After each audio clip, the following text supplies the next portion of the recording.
Were there sounds that you couldn't use on television? Yes. Gunsmoke used them, though, but they used them subliminally. It was a donkey fart. And in rehearsal, Gunsmoke on radio was noted for their filthy, their dirty rehearsals. Like when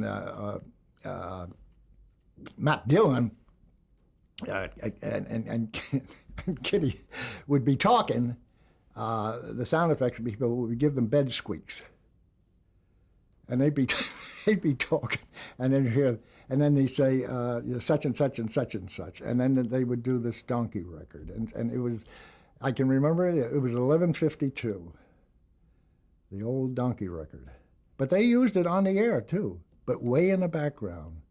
That only and they try to break up Bill Conrad. And so, and they would do that all the time, and the actors would try to, like if we had a fight scene, it would their cue to end it would be take that. So you'd be going, and you're knocking down chairs, and you'd be breaking bottles, and you'd be doing this, and still no cue, and they'd just be going, and now you've broken just about everything there is there, and everybody in the control room dying of laughter, and you're sweating, and this, and then finally they say, take that, and then you do a body fall. Now, how we used to get back at them is if an interrupt, like they say, well, I'm waiting for this phone call, phone ring. Oh, God, there it is. They go over and they pick it up. So they'd say, gee, I've been waiting for this phone call. I don't know where it is. Now they'd have to ad lib for like 30 seconds while we got the phone and we're not ringing it. And so that's how we used to get back at the actors. So the actors were always a little careful how they treated us, and we were the same with the actors. Any other forbidden sounds on television? Yeah, that donkey record. Nothing else? No, a toilet flush was, we only used that in rehearsal, and as a matter of fact, I was given some bad information. Carol Burnett was in Calamity Jane, and she was doing this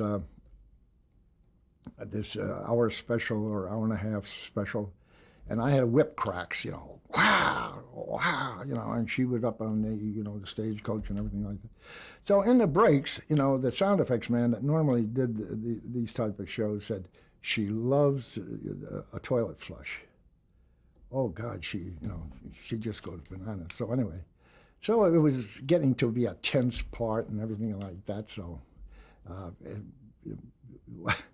what's his name? Carol went said, "Wait a minute. Let me go in the. I'll be back in a second." And she just went out of camera in a bit, and I hit the toilet flush. Oh, she broke up. Well, her husband came up. He said, "Where is that goddamn record?" He said, "Give me it." He took it. He broke it. He said, "If I ever hear another toilet flush when Carol's working," he said, "you'll be out on the street." So that's the information I got from the other sound effects man. And he is the same actor that was in the producer that was in the control room when I went in to tell the director he wasn't getting the shot right on this particular show. He said, when I left, the technical director told me, he said, "What the hell are you listening to that guy? He's nothing but a damn sound effects man." So that was the problem of my sound effects and the writing. But yeah, he did not like that at all. And that's but a toilet flush was unacceptable Until All in the Family. They're the first ones that use it and get big laughs with it, But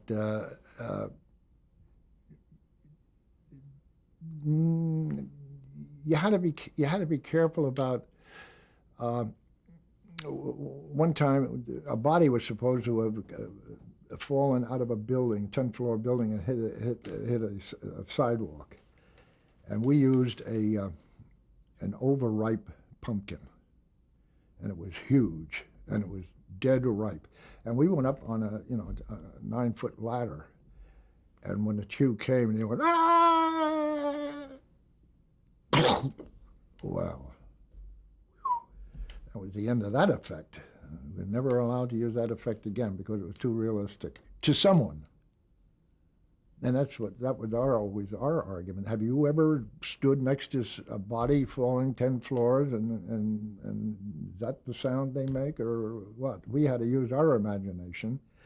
So anyway, but that pumping, and then we used effects like turning a body inside out, which was rubber surgical gloves. And in water and twisting them and stretching them, and then the actor reacting to this sound. So, in order to do sound effects, you had to be what you were doing. If you were doing a baby, you had to be a baby. If you were doing it, you couldn't fake it. If you were doing turning a body inside out, you had to visualize this body and that you were actually pulling this body. And the actor appreciated that. And they would react to the same thing, like footsteps or anything, or going and walking through the bush. They'd be, and that helped, the thing. So the two worked together, Eva LaGallia said that sound effects were her moves on the stage, and she was a famous, actress.